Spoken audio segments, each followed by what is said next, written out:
భారతదేశానికి వచ్చినప్పుడు మన దేశం కూడా వీళ్ళు తరలించింది. వాళ్ళ రక్షణ ముఖ్యంగా మన దేశాన్ని తరలించింది. ఆ టైంలో వీళ్ళు ఏం చేశారు? ఇక్కడ ఉండి ఆన్లైన్లో క్లాసులు అటెండ్ అయ్యారు. ఇది భారతదేశంలో కూడా జరిగింది. ఇక్కడున్న మెడికల్ గ్రాడ్యుయేట్స్ కూడా ఇదే చేశారు, ఇలాగే అటెండ్ అయ్యారు. కాకపోతే ఇప్పుడు ఏంటి తేడా? వీళ్ళు విదేశాల్లో చదువుకున్నారు కాబట్టి వీళ్ళని ఇబ్బంది పెడుతున్నారు. వీళ్ళు ఆన్లైన్ అయిన తర్వాత మళ్ళీ ఆ దేశాలకు పెట్టి మిగతా కోర్సు 54 నెలలు పూర్తి చేసి ఇక్కడికి వచ్చి ఎగ్జామ్ పూర్తి చేసి ఇంటర్న్షిప్ పూర్తి చేసినందుకు ఇప్పుడు మన వాళ్ళు ఇవ్వట్లేదు. దేశమే, భారతదేశమే అసలు ప్రపంచం మొత్తం కోవిడ్ని ఎలా చూసినా మనం చూసాం. ఇంటర్మీడియట్ 10th వాళ్ళనే మనం ఎగ్జామ్ లేకుండా చేసాం. డాక్టర్లు అలా చేయడం కాదు నా ఉద్దేశం. వీళ్ళంతా కూడా ఆన్లైన్లో అటెండ్ అయ్యి మళ్ళీ మిగతా పీరియడ్ ఆ దేశాలలోకి వెళ్ళి ఆ స్టిపులేటెడ్ పీరియడ్ పూర్తి చేసి ఇక్కడికి వచ్చినాడు. ఇక్కడ మళ్ళీ మనం పెట్టిన ఎగ్జామ్ పాస్ అయినాడు. పాస్ అయిన తర్వాత ఇంటర్న్షిప్ చేసినాడు. మరి వీళ్ళకి ఇవ్వడానికి ఏంటి? ఇందులో ఎంత ఆశ్చర్యకరమైన విషయం ఏంటంటే భారతదేశంలో ఉన్నటువంటి అన్ని రాష్ట్రాల్లో వెలిగిస్తున్నారు, మనకెందుకు ఇవ్వట్లేదు? రెండు, ఇప్పుడు మన పిల్లలు ఏం చేస్తున్నారు కొత్తగా?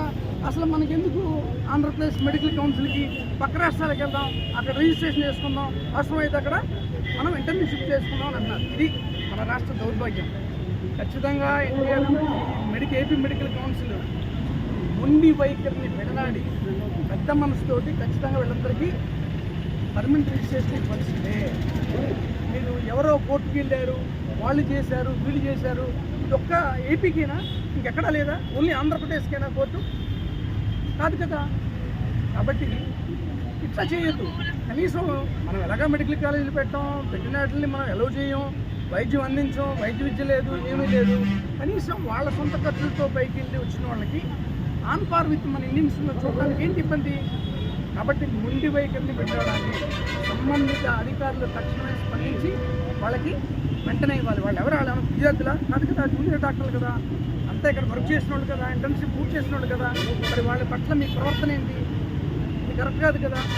దయచేసి ఖచ్చితంగా ఎప్పుడైనా సరే మొండి వైఖరిని విడనాడి పెద్ద మనసుతో మీరు చేయాల్సిన పని వాళ్ళని మీరేం కనికరించక్కర్లే.